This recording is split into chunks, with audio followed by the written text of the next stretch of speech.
Kemudian di antara hal yang perlu kita ingat, Allah kasih kita musibah, ya. Allah kasih kita ujian. Di antara hikmahnya agar Allah ingin melihat seorang hamba beribadah dengan berbagai macam model ibadah.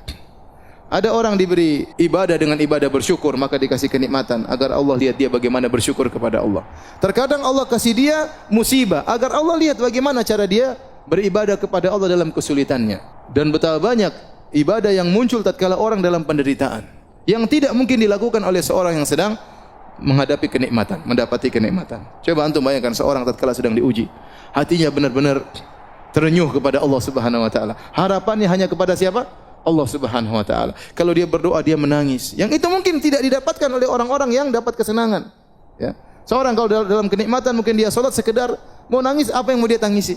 Sampai seperti ada lelucon ya. Ada seorang imam di Mekah. Saya diceritain wallah alam benar atau tidak ya, tapi lelucon namanya Syekh Al-Muhaisini. Syekh Al-Muhaisini dia punya murattal Quran ya. Kalau antum dengar murattalnya dia sering nangis.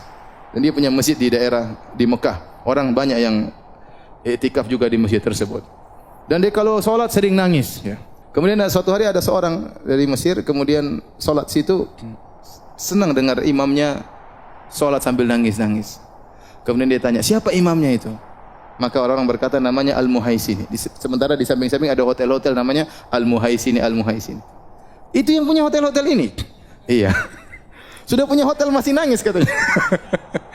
Bisa jadi memang seorang dalam ketentramannya, dalam kebahagiaannya dia menangis, tapi itu jarang. Ibadah yang keluar dari hati seorang tatkala sedang diuji dengan musibah itu luar biasa, ya. Luar biasa. Makanya terkadang seorang lilit utang, dia berdoa kepada Allah Subhanahu wa taala. Dan utangnya tidak dilunas-lunaskan oleh Allah Subhanahu wa taala. Karena Allah tahu kalau hutangnya lunas dia berhenti berdoa kepada Allah Subhanahu wa taala.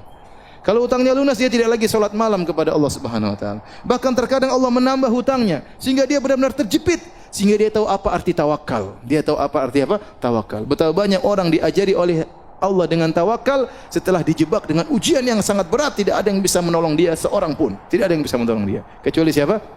Allah. Maka dengan adanya ujian, adanya musibah, adanya penderitaan, maka Allah Subhanahu wa taala ingin mengetahui dari seorang hamba agar hamba itu beribadah dengan berbagai macam model ibadah. Ada ibadah syukur, ada ibadah apa? Ada ibadah sabar, ya. Ada ibadah sabar dan demikianlah, ya. Kita lihat Nabi Muhammad SAW beribadah dengan bersyukur, beribadah dengan bersabar. Kita lihat Nabi Sulaiman alaihissalam yang super kaya raya dengan dipenuhi dengan berbagai macam kenikmatan, dia juga pernah diuji oleh Allah Subhanahu wa taala. Lihat Nabi Ayub yang pernah kita sampaikan kajian, pernah diberikan kekayaan yang luar biasa dan pernah dikasih sakit yang lama.